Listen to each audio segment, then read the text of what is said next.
Hi class, Al again, bringing you Word Training Module 7, creating a newsletter.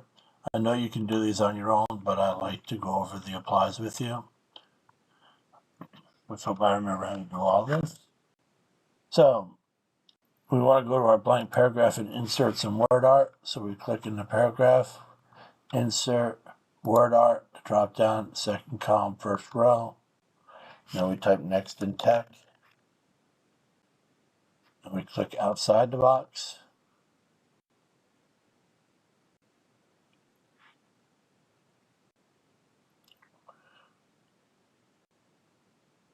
After you insert word art into a document, you can... So now we're going to change the text fill color of the word art. So we click the word art, we highlight the text, we go to shape format and text fill, and we want the sixth column first row.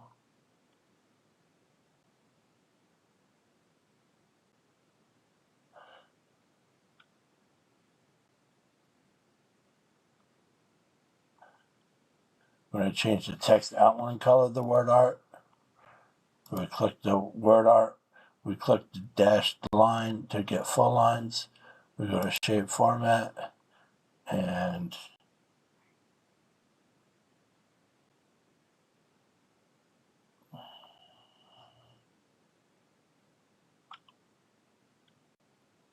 move the text outline to the fourth option, first column. Word art is decorative text contained in a text box and Whoops. On step 4. Sorry, this is going to be a little flunky. So we're going to change this text to word art. So we highlight the text.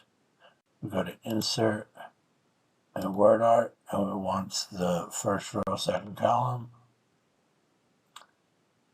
So now we're going to be on to step 5, resizing our word art.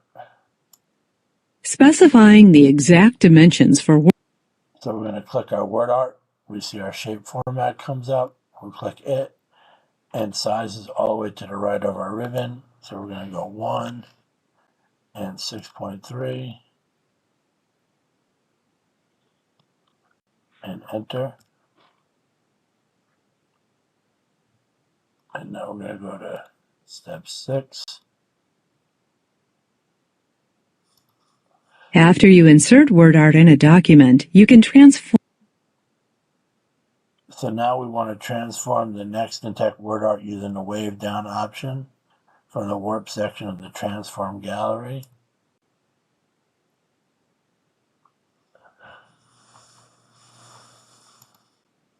So we go to text effects. Maybe we have to highlight the text, go to text effects, transform under warp. We want column 1, row 5, and we click outside of there. And now we're on to step 7. We're going to crop a picture.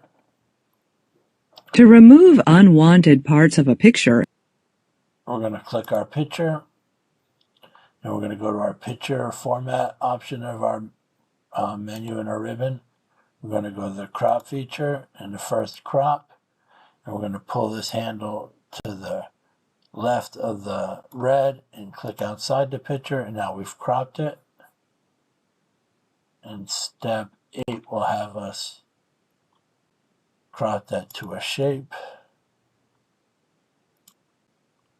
And we're going to click on this picture, go to picture format again. We're going to use the crop option, this time crop to shape. And we're being told basic shapes and hexagon.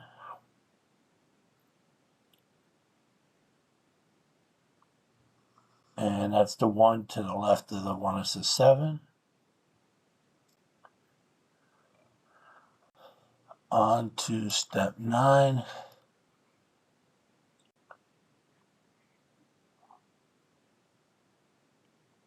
This one we want to move the anchor, which is where the picture will stay connected to.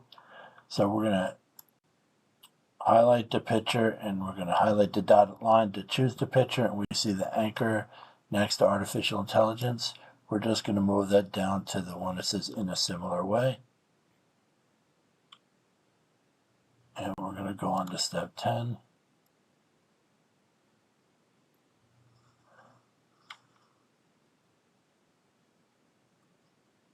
We're going to move the floating picture object to an absolute horizontal position and a vertical position. So we're going to click the picture. We're going to go to picture format. And we're going to go to position. And then more layout options. And in the layout position section, we're going to change our absolute position to 2.8 and our vertical absolute position to 2.1 and OK.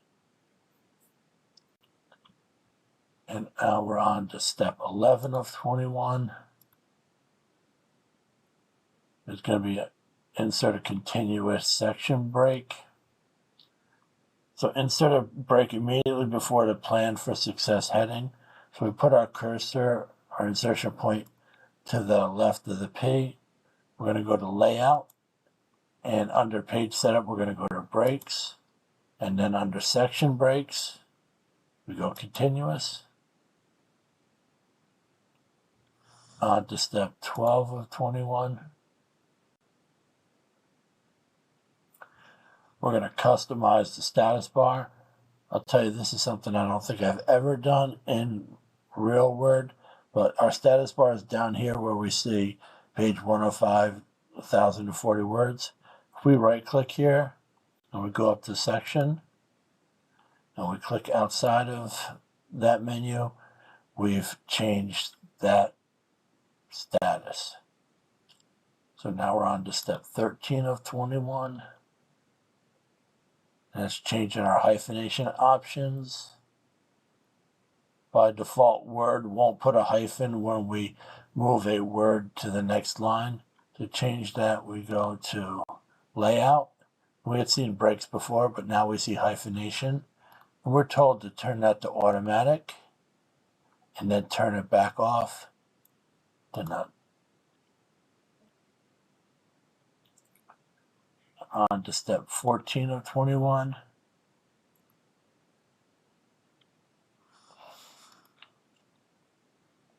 We're going to insert what's called a drop cap. So we're going to have a big T here with a bunch of text around it, kind of like we may see in some books. So let's have our cursor to the left of the T in technology. We're going to go to insert, and all the way under text, under word art, which we used before, we're going to hit drop cap. And we want the drop cap option. And there's our big T. Now we're on to 15 of 21. We're going to insert a column break.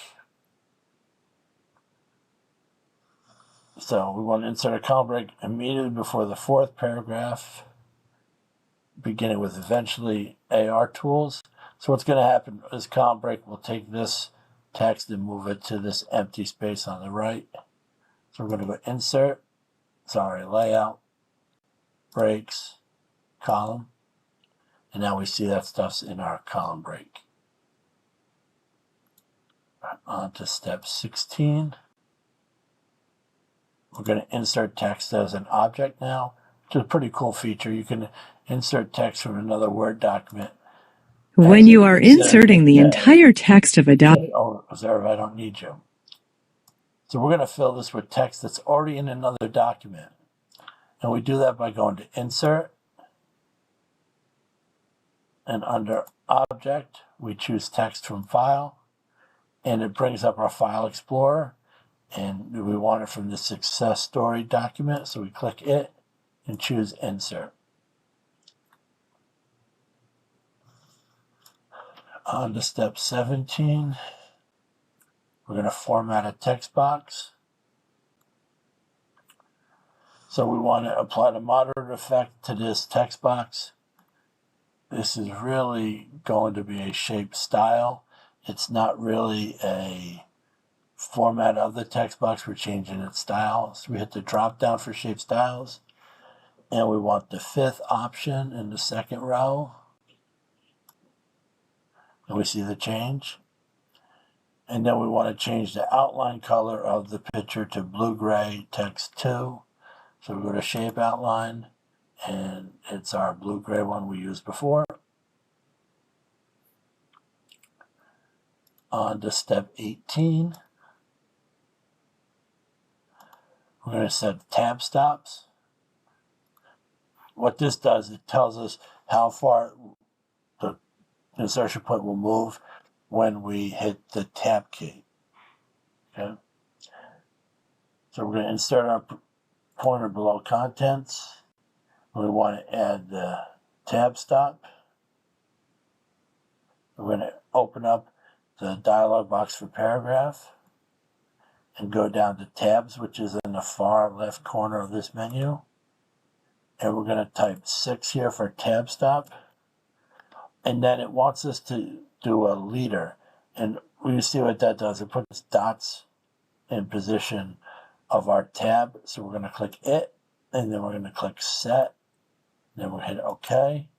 And it wants us to type overview and then hit tab so you can see what happens. And there's our tab stop at 6 inches and our dotted line. On to step 19.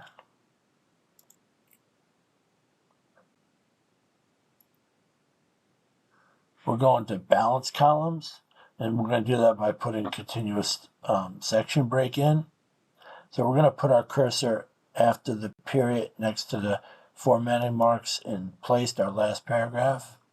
We're going to go to layout and breaks again, and section breaks to continuous. And now it's even out those two columns. On to task 20. I love filling shapes with pictures, so this is a cool thing. So we're going to click our blue shape. We're going to go to Shape Format. We're going to go to Shape Fill. From Picture, from a File, Rockland JPEG, and Insert. And there's our picture in that shape. And our last exercise, resizing an object. Same as resizing the text box we did before. So we want to resize this blockchain picture. We click it. We go to Format, Picture Format I should say. We go to Size all the way to the right on our ribbon. Height, we're going to be 1.3. Width, we're going to be 2.